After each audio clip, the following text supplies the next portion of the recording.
लोकानां प्रकृतिं शास्त्रपारगः तां धर्मचरणं शुंभ प्रणमामि परमेश्वर।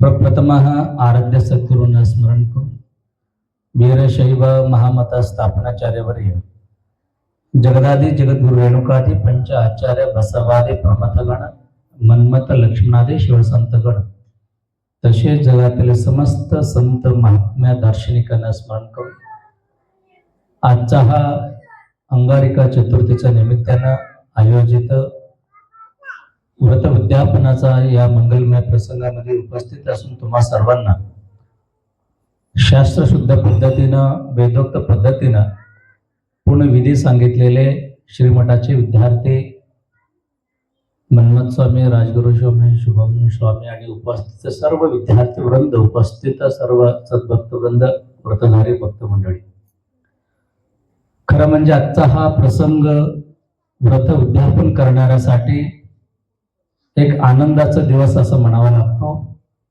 कारण या हिंदू संस्कृतीमध्ये अनेक देवदेवतांची उपासना चालू असतो।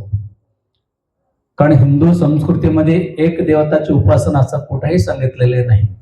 प्रत्येक जण आपल्या आपल्या परीनं इष्टदेवता, आपल्या आपल्या परीनं मानलेले देव, आपल्या आपले कुलदेव अशी अनेक देवदेवतांचं व्रत पालन करायचं परंपरा हजारो वर्षापासून चालू आहे।